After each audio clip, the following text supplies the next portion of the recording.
Hello students, आप सबका फिर से स्वागत है चैनल पर। और आज हम लोग देखेंगे बीए, बीएससी, बीकॉम तीनों के लिए एक पेपर होता है हिंदी, जो पार्ट 1 और पार्ट 2 में चलता है। तो ये पार्ट 2 का हिंदी रचना है। तो इसका जो आंसर देना है वो एक क्वेश्चन का आंसर देना। यहाँ 5 क्वेश्चन दिया हुआ है, असाइनमेंट है, ये 2500 शब्दों में उत्तर देना है। तो इसमें से एक क्वेश्चन को हम लोग आज देखेंगे और उस पर चर्चा करेंगे। तो यहाँ पर जो आंसर आपको दिखेगा वो एक सैंपल के रूप में है। समझिए, आपके सामने एक बुक रखा हुआ है, आप उसको देख करके कंटेंट समझ लीजिए, फिर उसको जितना ज़्यादा हो सके अपने लैंग्वेज में लिखने का प्रयास करिए, ताकि सबका अपना लैंग्वेज हो और आंसर सबके लिए अलग अलग हो, यानी एक रूपता नहीं बनी हो। ऐसा रहे कि ऐसा न लगे कि सभी लोग एक ही जगह से छाप लिया है। आप समझने का प्रयास करें। इसमें जो भी प्रश्न है उसका उत्तर देने का यहाँ पर एक मॉडल के रूप में प्रयास किया गया है। तो इसमें आगे चलने के पहले हम आप सबसे रिक्वेस्ट करेंगे कि जो भी चैनल पर पहली बार आए हैं, आपको यहाँ पर सभी तरह की जानकारियाँ मिलती है, तो चैनल को कृपया आप सब्सक्राइब कर लीजिए, बेल आइकन दबा लीजिए, नोटिफिकेशन को ऑल नोटिफिकेशन कर दीजिए। और आप अपने काम का चीज़ आप तो देखेंगे ही, जो आपके काम का चीज़ नहीं भी हो और दूसरे के काम का चीज़ आपके दोस्तों मित्रों का हो तो उनको इन्फॉर्म कर दिया करिए। तो यहाँ पर जो प्रश्न है आप देख रहे हैं कि यहाँ एकांकी संबंधित प्रश्न है। हम यहाँ पर प्रश्न नंबर 2 को लेकर चलते हैं। 2 नंबर प्रश्न में क्या कहा गया है कि एकांकी से आप क्या समझते हैं? हिंदी एकांकी के विकास का विवेचनात्मक वर्णन कीजिए। तो इसी को देखेंगे। हमने 2 मॉडल लिया है, एक वीडियो में एक मॉडल दिखाते हैं हम, दूसरे वीडियो में इसके दूसरे जवाब को देखेंगे। यानी हम इस क्वेश्चन का 2 तरह का आंसर आपके सामने 2 अलग अलग वीडियो में रखेंगे। तो आपको जो भी अच्छा लगे उसको आप नोट कर लीजिएगा। तो चलते हैं दूसरे क्वेश्चन की ओर। आप यहाँ देखेंगे कि एकांकी किसे कहते हैं और इसके क्या क्या तत्व हैं, इसका कौन कौन सा प्रकार है, यहाँ पे दिया गया है। ये आप लिख भी सकते हैं, नहीं भी लिख सकते हैं, जरूरी नहीं है। चूँकि आपके यहाँ नंबर 2 में ये प्रश्न है तो 2 नंबर डाल देना है। और आप असाइनमेंट बनाएंगे तो कवर पेज पर सब कुछ डिटेल्स रहेगा ही, तो भीतर में आप 2 नंबर सिर्फ क्वेश्चन लिख देंगे और आंसर आप चलेंगे एकांकी का अर्थ से। यहाँ पर अर्थ दिया हुआ है, एकांकी का क्या अर्थ होता है इसको आप देख लीजिए। वीडियो पॉज करके लिख लीजिएगा, फिर नेक्स्ट कर दीजिएगा, आगे चल जाइएगा। आगे में एकांकी क्या है इसके बारे में बताया गया है। आप देखिए, एकांकी का मतलब हुआ कि एक अंक वाला नाटक। नाटक का ये छोटा यूनिट है, ऐसा कह सकते हैं कि कई एकांकी मिल करके एक नाटक बनता है। उसका ये एक टुकड़ा होता है जो अपने छोटे से टुकड़े में ही अपने भाव को व्यक्त कर देता है। इसी को इंग्लिश में कहते हैं 1 एक्ट प्ले। तो यहाँ पर आपको सारा कुछ मिलेगा, आप पढ़ेंगे तो आप सब जान जाएंगे कि क्या है ये, बहुत भारी चीज़ नहीं है। फिर यहाँ पर वही दिया गया है कि एक अंग वाले नाटक को एकांकी कहते हैं, इसका यहाँ पर आगे बताया गया है। बहुत हम पढ़ाने की कोशिश अभी नहीं करेंगे, आप इसका आंसर देखिए, लिखिए, समझिए और आगे बढ़िए। बहुत ज़्यादा समय नहीं लेते हुए थोड़ा थोड़ा सा हम होल्ड करते हैं ताकि आप लिख सकें। प्रॉब्लम हो वीडियो पॉज कर दें और फिर लिखें। ये एकांकी के तत्व है, कौन कौन से इसके मुख्य तत्व हैं, एकांकी में क्या क्या होने चाहिए वो यहाँ दिया गया है। कथा वस्तु होने चाहिए, पात्र और चरित्र चित्रण होना चाहिए। चरित्र चित्रण है, ये चरित्र लिखा हुआ है, ये भी चलेगा, ये भी सही है, और चरित्र देंगे तो और अच्छा है। फिर एक एकांकी का एक भाषा शैली अपना होता है जो लेखक पर निर्भर करता है, वो कोई भी भाषा शैली हो सकता है। फिर देखेंगे आगे, ये संवाद में लिखी गई कहानी का जो भाषा शैली है वो एकांकी की भाषा शैली नहीं हो सकती, यानी थोड़ा सा उसमें नाटकीय तत्व होता है, तब वो एकांकी बनता है, नहीं तो संवाद हो जाता है। थोड़ा अंतर है उससे, क्योंकि नाटक में भी बातचीत होता है और संवाद में भी बातचीत होता है, लेकिन अंतर है दोनों में।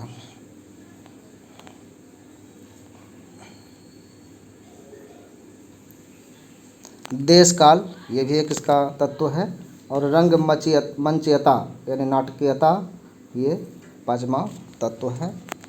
तत्व के रहने पर ही वो एकांकी बनता है। अगर ये सब तत्व उपस्थित नहीं हो तो एकांकी वो नहीं कहलाएगा। ये एकांकी का मुख्य उद्देश्य क्या होता है वो यहाँ पर 6 नंबर में दिया गया है। एकांकी का कोई उद्देश्य होना न चाहिए, तो वो एकांकी के उद्देश्य के हिसाब से ये 5 प्रकार के एकांकी होते हैं। सामाजिक, पौराणिक, ऐतिहासिक, राजनीतिक या चरित्र प्रधान और अर्थपूर्ण एकांकी। फिर थोड़ा सा, आप चूँकि यह नाटक बार बार सुन रहे हैं तो नाटक क्या है उसको समझ लीजिए।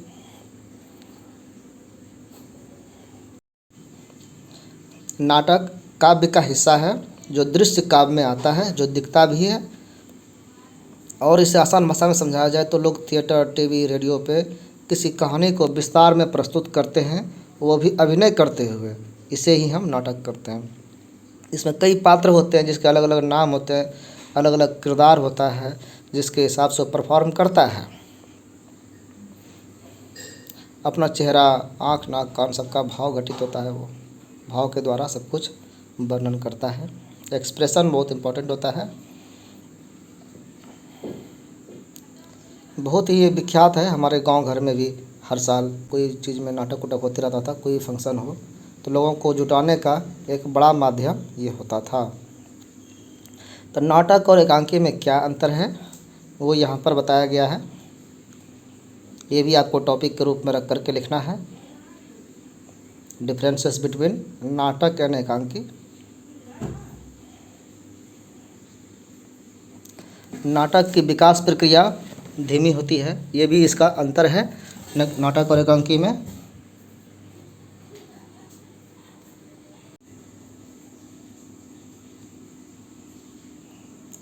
अब आप देखेंगे कि इसका, चूँकि अब यहाँ क्वेश्चन में है कि कैसे विकास हुआ है इसका, तो विकास का मतलब हुआ ऐतिहासिक दृष्टि पर ध्यान देना है। तो हिंदी एकांकी का इतिहास क्या है वो यहाँ पर बताया गया है। आप इसको अच्छा से देख लीजिए, लिख लीजिए। इसके विकास की कई घटनाएं हुई है, कई काल हैं, उस काल को हम लोग देखेंगे। किन लोगों का इसमें योगदान है, किन की रचनाएं इसको प्रफुल्लित की है, उसको हम लोग देखेंगे। एकांकी जो है आधुनिक वैज्ञानिक युग की देन है।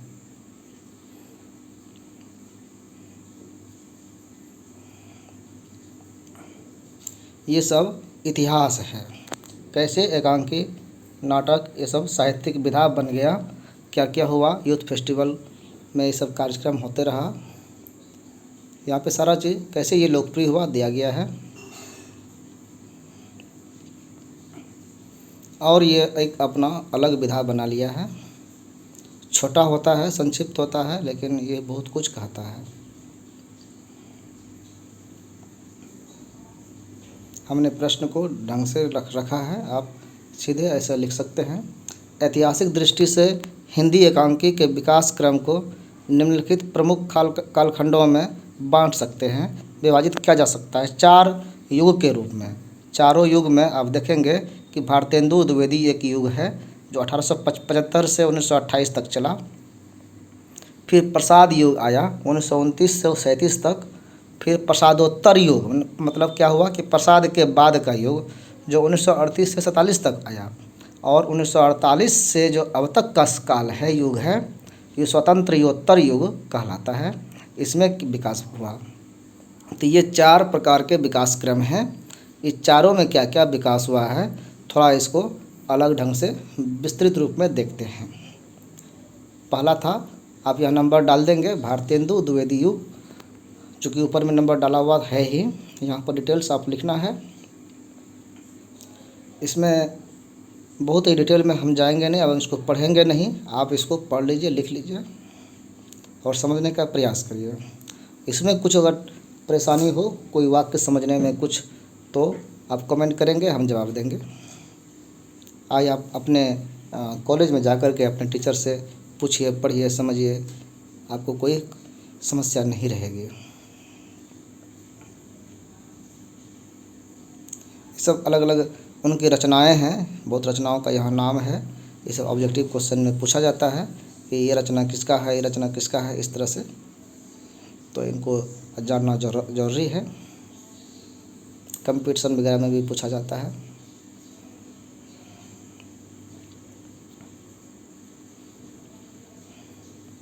भारतेंदु युग नव चेतना और जागृति का युग था।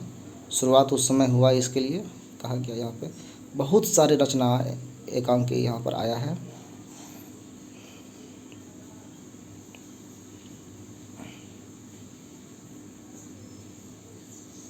आलोच्य युग के रूप में भी काम आया है यहाँ पे। प्रहसन वगैरह आया है यहाँ पे, आलोचना हुआ है इसमें धार्मिक और सामाजिक दोनों प्रकार के विषय को लेकर के, वर्ण व्यवस्था, ये सब चीज़।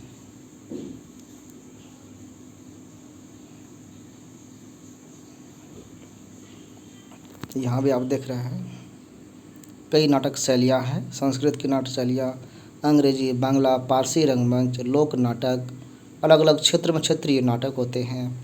तो कई विधाएँ हैं इसके। फिर चला प्रसाद युग। प्रसाद युग में देखिए द्विवेदी युग के बाद क्या आया, प्रसाद युग। इसमें क्या क्या हुआ, उनके समय में क्या क्या रचनाएं हुई, वो सब दिया गया यहाँ पे।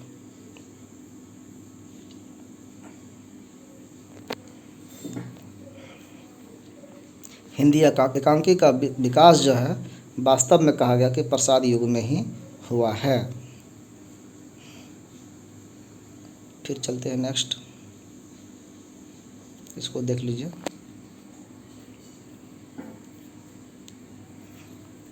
प्रहसन, फैंटेसी, गीत नाट्य, ओपेरा, संवाद संभाषण, रेडियो प्ले, झांकी, मोनोड्रामा, ये सब का विकास इसी युग में हुआ है। कई टॉपिक इसमें लिया गया था जो आज भी बहुत ही प्रासंगिक है। बाल विवाह, विधवा, पुनर्विवाह, जातीयता, अस्पृश्यता, ये सब खत्म नहीं हुआ है, अभी भी समाज में विद्यमान है, देखने को मिल जाएगा आपको। मद्यपान, जुआ, समाज में फैला व्यभिचार,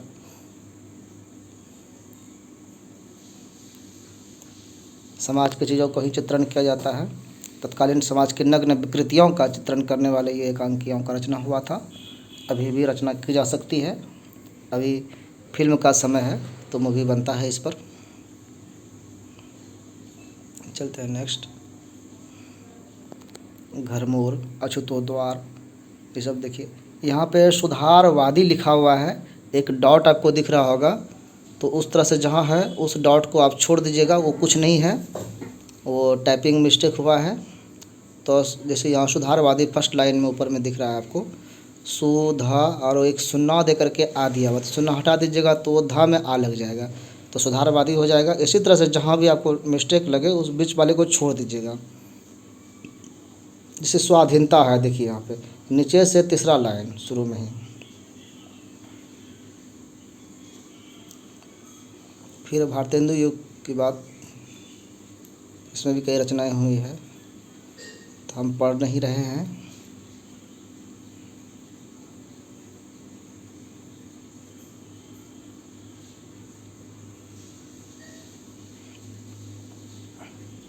अपरिग्रह के सिद्धांत का चित्रण किया गया है। मतलब क्या हुआ, अपरिग्रह का मतलब होता है कि जमा नहीं करना चाहिए, जितना यूज करते हैं करिए और फिर बांट दीजिए।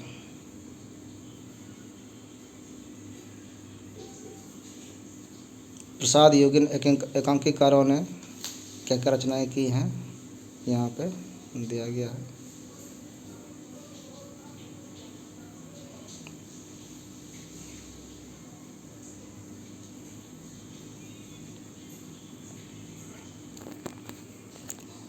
राष्ट्रता, स्वतंत्र प्रेम, ये सब जो है राष्ट्रभक्ति के उस समय लिखा गया था ज़्यादातर। फिर आगे चलते हैं।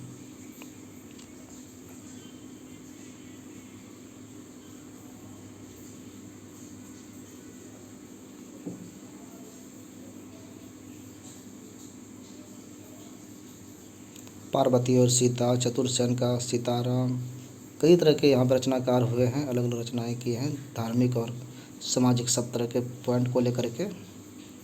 हास्य व्यंग्य प्रधान भी उसमें रहा था।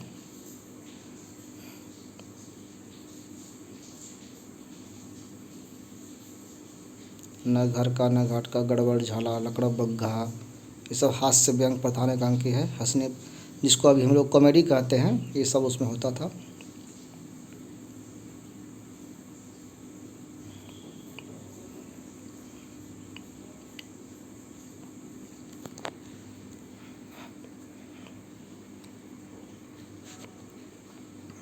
यहाँ पे हा ही है सुधारक।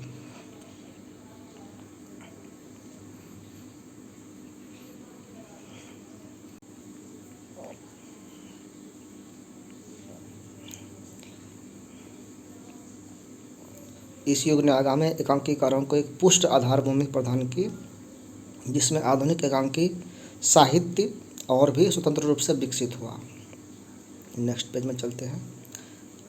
प्रसादोत्तर युग तीसरा सोपान है ये। इसमें भी दो पार्ट किया गया है, दो उप सोपान। सोपान का मतलब सीढ़ी होता है। 1938 से 40 और 41 से 47।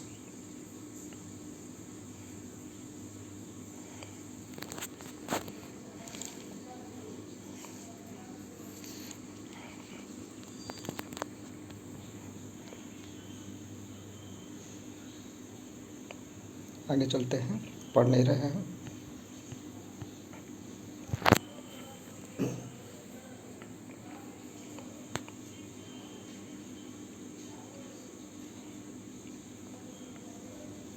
यथार्थवादी आधारभूमि यहाँ पर निर्मित किया गया।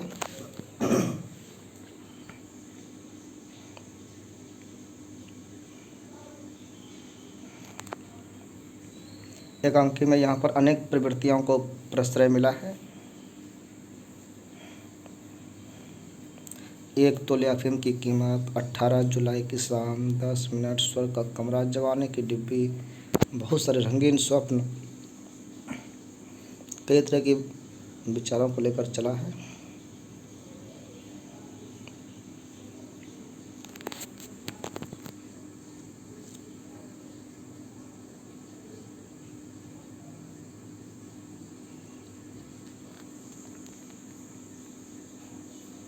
नेक्स्ट,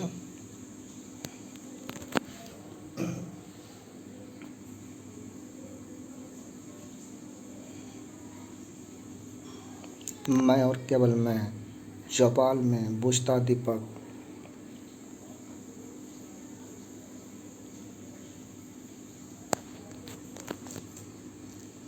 ये युग राजनीतिक क्रांति का युग था। गांधी जी का प्रभाव था उस समय।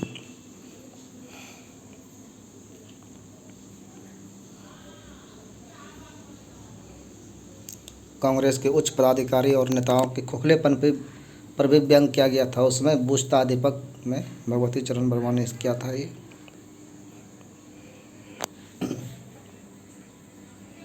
चारित्रिक महानता को सिद्ध करने के लिए भी कई तरह की बात लिखी गई थी।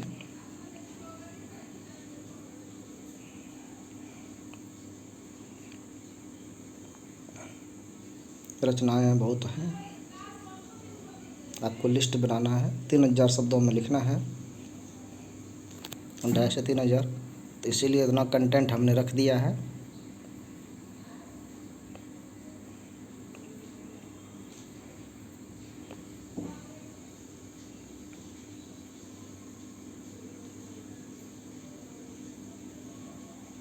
हरे कृष्ण प्रेमी रचित मान मंदिर, न्याय मंदिर, मातृभूमि का मान, प्रेम अंधा है, ये सारा कुछ लिखा गया।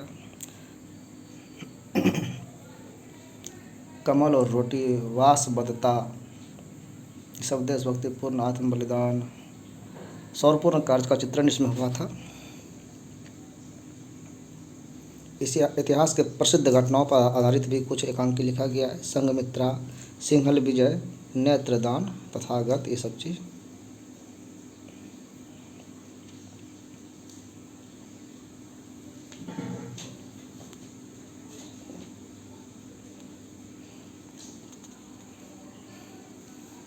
हिंदू संस्कृति के महत्ता को भी जताने के लिए बहुत सारा चीज़ लिखा गया है। यहाँ पे भव्यता को दिखाया गया है।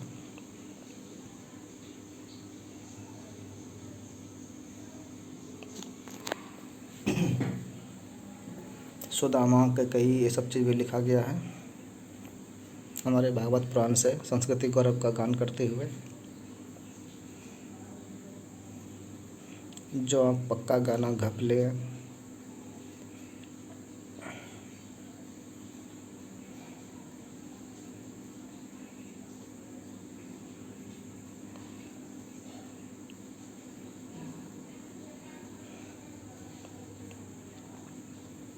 Next page.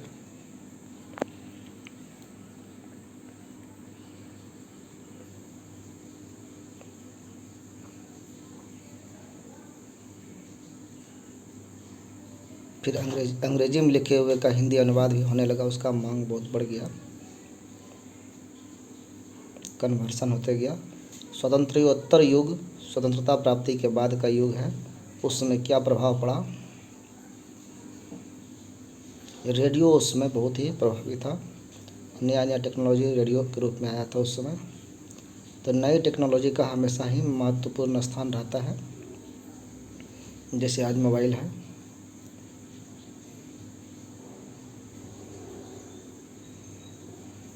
इसमें कई विविधताएं हुई, सामाजिक, राजनीतिक, मानवतावादी, यथार्थवादी, सब अलग अलग प्रकार के विचारधारा आया।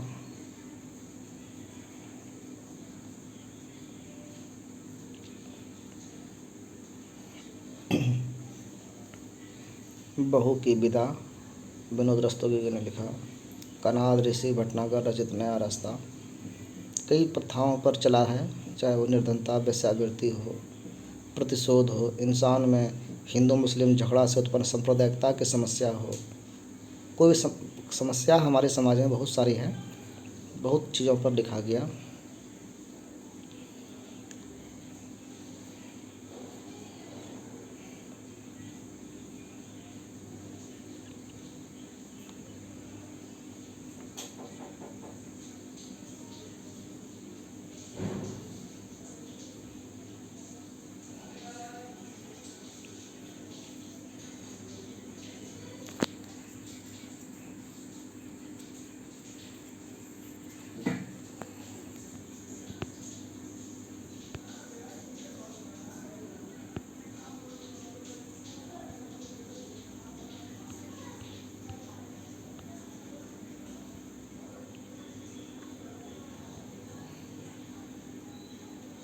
पुरुष का पाप, पत्नी परित्याग, साम्राज्य सुहाग, प्यार प्यास।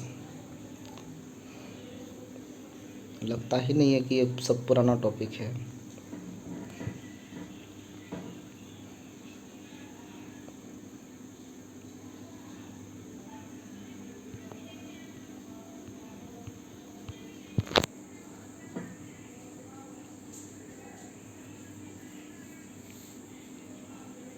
सागर मंथन, विश्वामित्र, स्वर्ग में क्रांति, ईश्वर की खोज, आत्मा की खोज।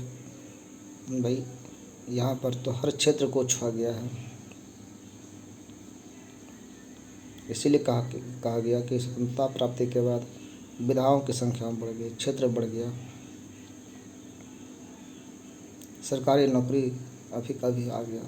बेवकूफ़ की रानी, आँख, जीवन का अनुवाद, वल्लभ, तवायफ के घर बगावत, उपन्यास का परिच्छेद, अमीर की बस्ती में अछूत।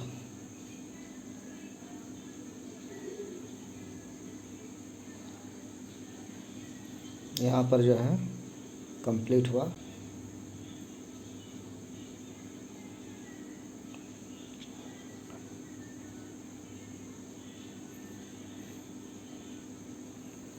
तो आपने इसका आंसर लिख लिया एकांकी का। इसी का एक मॉडल ये था, दूसरा मॉडल दूसरे वीडियो में डाल देंगे। आपको जो मॉडल पसंद आए एक मॉडल से आप लिखिएगा, और आप अंतिम समय तक बने रहे, इसके लिए आपका बहुत बहुत धन्यवाद।